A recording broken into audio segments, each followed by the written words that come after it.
Amém, pessoal? Feche seus olhos, por favor, vamos orar, agradecer a Deus. O inimigo não para, viu? O inimigo não tem férias, o inimigo ele não para. A intenção dele, a função dele, matar, roubar e destruir, né? Que a gente tem visto por aí, né? E sabendo que ele não para, a gente também não pode parar. Vou dar uma relaxada aqui. Se a gente relaxar, como dizia o pessoal antigo lá em Guaranésia, se correr o bicho pega, se ficar o bicho come. Então a gente tem que fazer a nossa parte também, que é nos preparar cada vez mais, né, para que quando ele vir, encontrar você firme e forte. Quando ele vir, não, peraí, aqui não dá para ir não, porque o camarada aqui é de Deus. Né? Então vamos orar. Pai, em nome de Jesus, nós te louvamos, te exaltamos, glorificamos o teu nome, tu és maravilhoso, perdoa as nossas falhas como igreja, perdoa nossas falhas como seres humanos, fala conosco nessa noite, segundo a sua misericórdia, que nós possamos entender e compreender aquilo que o Senhor tem para cada um de nós. Nós possamos abrir o nosso coração, nós possamos entender o seu chamado na vida de cada um e sabemos que o Senhor tem planos e propósitos para cada um de nós.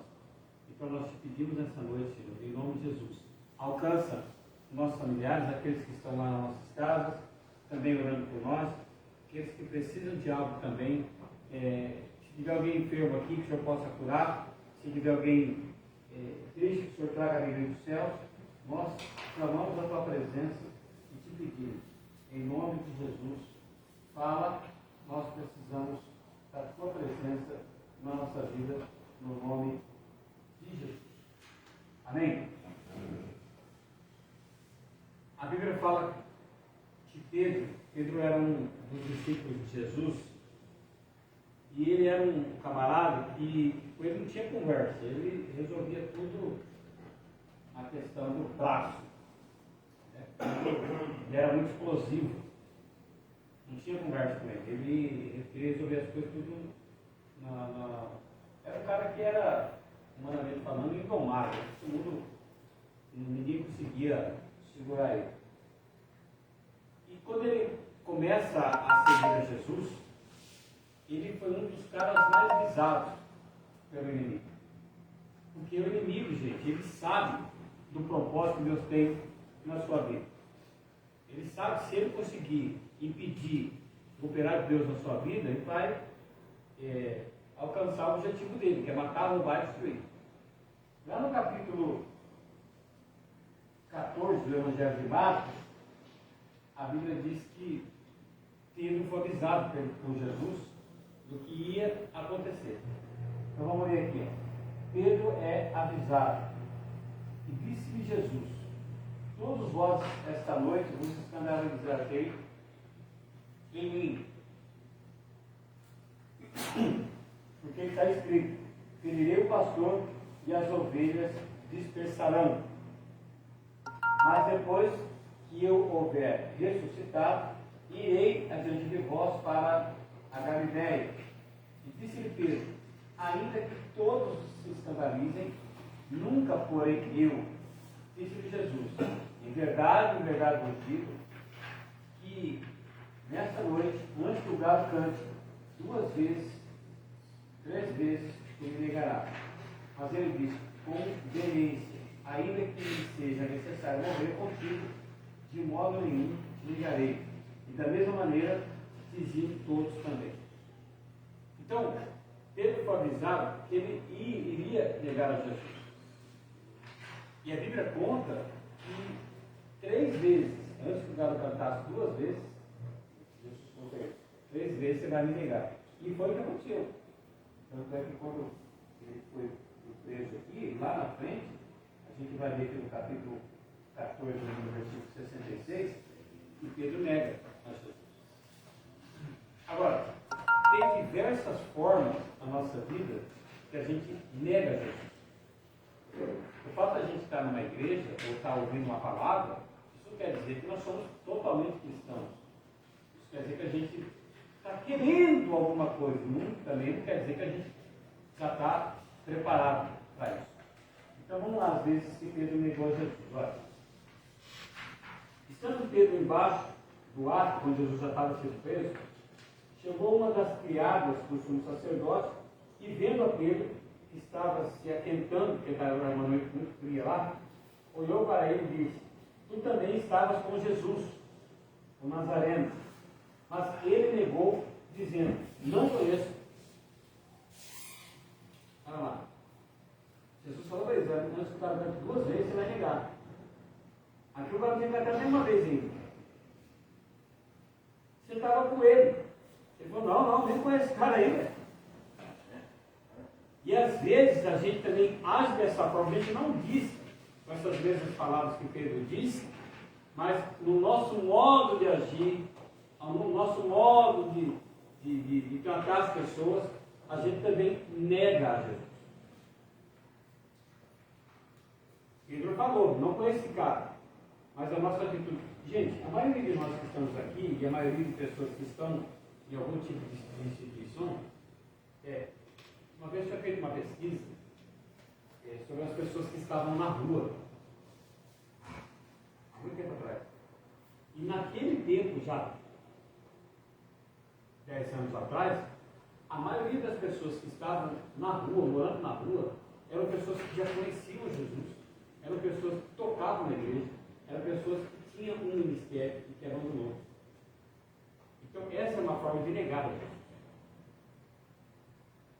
Então a pessoa: não, nem conheço, nem conheço esse cara aí. Então, a forma que nós tratamos as pessoas, a forma que nós agimos, isso conduz que nós estamos errando. Por isso que em Romanos, a Bíblia fala assim: com a tua boca confessar.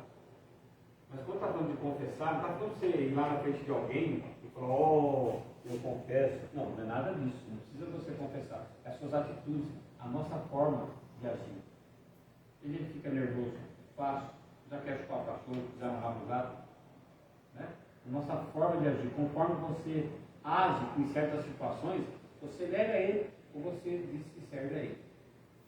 Né? Conforme você é atingido por palavras, conforme a sua reação, aí as pessoas vão notar: esse cara é crente mesmo, porque o cara não reagiu. Ou, nossa, o cara não tem nada que ele reage à toa, briga, chuta o cachorro, mas ele negou, dizendo: não conheço, não sei o que dizes. E saiu fora do alpendre e o galo cantou. Primeira vez o galo cantou. E a criada, vendo outra vez, começou a dizer aos que ali estavam: esse é um dos tais, esse cara estava com Jesus lá, como prender ele. Sabe aquela picuinha, como fala do que não fala mesmo? Perrengue, não, perreco. Vamos falar perreco. A mulher fez um perreco aqui e falou: não, ele estava lá, esse cara estava com Jesus lá. Mas ele negou outra vez, falou: não é eu não, é um cara igual eu, mas não é eu. Pouco depois, os que ali estavam disseram outra vez a Pedro: verdadeiramente tu és um deles, porque tu és um galileu. Ele começou a imprecar e jurar: juro por Deus que eu não conheço esse cara aí. Não conheço esse homem de quem estão falando. E o galo cantou a segunda vez. E Pedro lembrou-se da palavra de Jesus, que tinha dito: antes que o galo cante 2 vezes, tu vai me negar 3. E ele recebeu os dados e chorou assim, amargamente.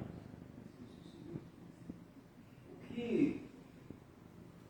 que chama a atenção de Deus, deixa eu falar logo assim, o que chama a atenção de Deus na nossa vida, para que a gente seja abençoado, não é nossas provas, não é nossas lutas, não é a situação que nós estamos vivendo, não é os nossos problemas, não vai chamar a atenção de Deus. Tem gente que fala assim: poxa vida, né? Deus não está vendo o que eu estou passando, ou o que está acontecendo comigo. Não sei se você já fez essa pergunta para você ou não. Não é possível que eu não está vendo o que eu estou passando. Né? Mesmo que nós sabendo que aquilo que nós plantamos, nós vamos colher. Não tem como você plantar feijão e colher abóbora.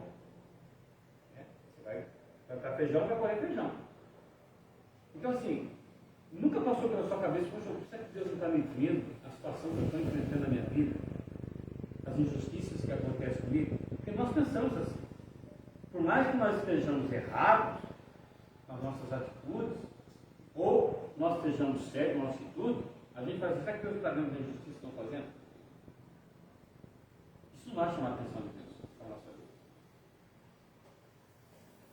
O que aconteceu? Pedro pegou Jesus, como Jesus falou para ele, a Bíblia diz que ele saiu dali e chorou amargamente. Ele lembrou-se do que Jesus tinha falado para ele, e Pedro então se arrepende do que ele tinha feito. Ele se arrependeu. Então o que vai chamar a atenção de Deus na nossa vida, que vai mudar a nossa situação perante Deus, não é o que nós passamos, mas é do que nós nos arrependemos. Pecado confessado e deixado é pecado perdoado. Não adianta a gente pecar e fazer de novo, errar e pecar e fazer de novo. Deus ele perdoa, mas a consequência do pecado ele fica. Deus ele abomina o pecado. Isso não conduz ou faz quando vai sair pecando aí. Nada a ver. A consequência fica. Já falei para nós aqui que por ele pecar com Batseba, virou a casa dele. A situação dele ficou completamente terrível. Então o pecado ele vai trazer consequência. A desobediência também vai trazer consequência. Pedro se arrependeu do que ele tinha negado, mas a consequência veio. Então, o que vai chamar a nossa atenção para Deus olhar para nós é a diferença que nós somos num mundo totalmente deturpado, num mundo que está totalmente cabeça virada, num mundo que está cabeça de perna pro ar, como diz o outro.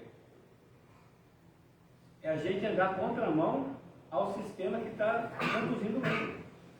Só que a gente consegue andar contramão numa situação que a gente vive dessa? Não tem como. Só que a gente teria que andar. O que chamou a atenção de Deus quando Noé foi fazer a arca, eu já falei aqui esses dias, foi que não era diferente, cara. A situação estava tudo perdida e não era diferente. Noé chamou a atenção de Deus. Deus achou graça aos olhos. Noé achou graça aos olhos de Deus. Porque ele andava na contramão do sistema, na contramão da situação. Contra o vento, como dizia o outro, né? Já nadou na correnteza? Noé andou assim. Outro foi Moisés, foi escolhido por Deus pequeno. Moisés matou um cara quando ele estava no Egito. O cara brigou com um hebreu lá e foi lá e matou o cara, enterrou o cara, mas Deus estava vendo.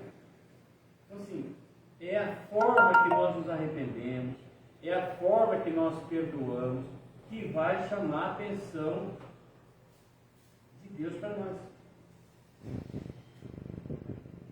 Nenhum de nós aqui, né, talvez, não sei, como fez umas grandes besteiras na vida aí. Nós fizemos umas cagadas, desculpa aí a palavra. As cagadinhas nós fez. Mas nenhum de nós fez umas besteiras enormes que Deus possa falar assim, não, eu não quero saber daquele cara. Nenhum de nós fez. Só que Deus está aguardando que nós façamos é que a gente possa se arrepender do que nós fez. Enquanto nós não nos arrepender, vai ficar nesse perreco aí, ó. Pedro se arrependeu, chorou amargamente. Irmãos, e foi para Pedro. Deixa eu pegar isso. Foi para Pedro que Jesus falou para ele. Deus, perdão. Eu não vai achar aqui. Mas olha, foi para Pedro que Jesus falou a questão do pecado. Aliás, do perdão. Né? Então vamos ler. E foi para ele que Jesus falou assim, ó, eu vou te dar as chaves do reino dos céus. Foi para Pedro que Jesus falou. Agora, para esse negócio de achar que Pedro está caçado do céu, porque Pedro não está caçado do céu não. Foi para ele que Deus falou, se ele fizesse tudo que você ligar aqui, vai desligar lá, tudo que você fizer aqui, vai fazer. Foi para ele que Jesus falou. E quando Jesus disse que daria a chave do reino dos céus para ele, foi assim, através de você, Pedro, eu vou instituir a igreja. Então, vamos lá. Ora, se teu irmão pecar contra ti, vai e repreende, né? Aí, olha lá, versículo 21. Então, aqui, olha, vamos ver. Em verdade vos digo que tudo que ligardes na terra será ligado no céu. Tudo que ligardes na terra será ligado no céu. E tudo que desligardes na terra será desligado no céu. Também vos digo que se dois de vós concordares na terra acerca de qualquer coisa que pedirem, isso me será feito por meu Pai, que está no céu. Porque onde estiver 2 ou 3 reunidos no meu nome, ali estou eu no meio deles. Então Pedro, aproximando-se de Jesus, disse: Senhor, até quantas vezes devo perdoar meu irmão, aquele que pecou contra mim? E eu lhe perdoarei até 7? Jesus disse: Não, te digo que não falo para você que até 7, mas 70 vezes 7. Então, Pedro, quando Pedro fala isso para Jesus fala isso para Pedro, cara, por que ele luta contra ele? Por que ele luta contra você? Se você não tivesse uma promessa de Deus na sua vida, se você fosse um zero à esquerda, não tivesse nada de promessa de Deus na sua vida, você acha que ele está lutando com você para quê? Ele luta só contra quem ele sabe que tem promessa, quem ele sabe que é uma ameaça para ele. Ele não vai lutar contra quem não vai fazer nada para ele. Ele sabe que se você entregar o seu coração para Deus, e Deus vai te usar como usou Pedro aqui, ele sabe que ele está perdido, ele está no salvo. Então ele vai tentar te matar no ninho. Ele vai tentar impedir você de, se você se entregar verdadeiramente, você de perdoar, vai impedir você de se arrepender, vai fazer com que você não faça aquilo que Deus quer que você faça. E aí você fica rodando aí, ó, patinando, vê esse dentro, fala, não, eu vou vencer, e colocar na cabeça que vai vencer mesmo. Pedro foi um cara desse. Ele negou Jesus, mas ele se arrependeu. O arrependimento, gente, é um dos princípios bíblicos que a gente tem que viver, não é saber. Tem situações que a gente tem que saber e tem situações que a gente tem que viver. E arrependimento e perdão é uma coisa que a gente não precisa só saber. A gente tem que viver isso. Né? Você pode pular, virar quilômetro, grudar na parede, fazer o que for. Mas se não arrepender, e se não liberar, e se não receber, não tem como. Sabe, é isso que a gente tem que entender. E foi para ele, Jesus falou para ele, olha, porque você me reconheceu, tal, pode. Vou te dar as chaves, tal. Só se tomar, agora eu vou para hora lá, eu explico para vocês. Certinho. Então, o que a gente tem que fazer, o que a gente tem que entender, é entregar a vida para Jesus, cara. De verdade, deixar Ele morar no nosso coração, para que as coisas que a gente tem que viver perante Deus aconteçam. Não basta só a gente. Bom, nós estamos numa época, numa circunstância da nossa vida, que não basta a gente saber que Deus é maravilhoso, que Deus é bom. A gente tem que tentar procurar conhecê-lo, procurar entregar a vida de verdade. Porque só com Ele que a gente vai vencer todos os problemas. Só com Ele. Não adianta a gente querer pensar que a gente vai conseguir, porque não vai. Infelizmente, ninguém vai passar a mão na cabeça da gente e falar assim, não, você vai porque você é um cara legal, você não faz mal a ninguém. Sem Jesus não dá. Então, o que vai chamar a atenção de Deus na sua vida, né, para que Deus olhe para você diferente, não é os problemas que você passa, não é os perrecos que nós passamos, mas é o nosso arrependimento. Por que Deus perdoou Davi? Tudo que ele fez? O pecado ficou, consequência teve. Mas segundo a Bíblia, ele era um homem segundo o coração de Deus. Por quê? Porque o cara se arrependia. O cara que ia na presença de Deus e falava, não, estou errado. O cara que ia na presença e falava, não, Deus, me perdoa, pequei. Como o filho pródigo, chegou lá e falou, Deus, pequei, pai, pequei contra o céu, pequei contra o Senhor, eu preciso que o Senhor me perdoe. Deus, da mesma forma, vai fazer com a gente. Só que a gente tem que estar preparado para isso. Só que a vida prepara a gente para isso. Por quê? Devido às lutas que a gente passa, às situações que a gente enfrenta, a vida está tentando preparar a gente para se arrepender, está tentando preparar a gente para nós perdoar e ser perdoados. A vida ensina a gente. A vida mostra para a gente o que a gente tem que fazer. Só que muitas vezes parece que a gente não quer viver as coisas boas que Deus tem para a gente. Né? O que custa a gente se arrepender? Talvez você fale, eu não tenho que me arrepender de nada. Né? Será que nós não queremos? Será que a gente não tem que se arrepender? Às vezes que nós deixamos a nossa mãe esperando, deixamos o nosso pai esperando, que a gente fez algumas coisas nessa circunstância, deixou alguém, o cachorrinho chihuahua esperando. Também. Sabe? Então, a gente tem, o que a gente tem que fazer? Fazer tudo diferente, cara. Fazer diferente. Porque é isso que o inimigo faz, é isso que ele busca. É tentar desestimular você para que você não faça o que Deus quer que você faça. Entendeu? E não é só de como liberar o homem, de toda a palavra que ele está boca de Deus. Deus quer falar com a gente, Deus quer mudar a nossa vida. Só que a gente precisa entender que sem arrependimento, sem perdão, não tem como Deus nos abençoar. Amém? Feche seus olhos, vamos orar. Pai, em nome de Jesus, nós te louvamos, te exaltamos, glorificamos o teu nome, pedimos por nós a sua graça, o seu poder, a sua misericórdia. Fala no nosso coração, Senhor. Em nome de Jesus, que o Senhor possa encontrar cada pessoa aqui, que o Senhor possa restaurar a nossa vida de uma forma que o Senhor queria, que nós possamos abrir nosso coração e entender aquilo que o Senhor tem preparado para cada um. Nós te louvamos em nome de Jesus. Amém? Vamos lá? Pai nosso que estás no céu, santificado seja o vosso nome. Bem forte. Venha a nós o vosso reino, seja feita a vossa vontade, assim na terra como no céu. O pão nosso de cada dia nos dai hoje, Senhor. Perdoai as nossas ofensas, assim como nós perdoamos a quem nos tem ofendido. Não nos deixeis cair em tentação, mas livrai-nos do mal. Amém.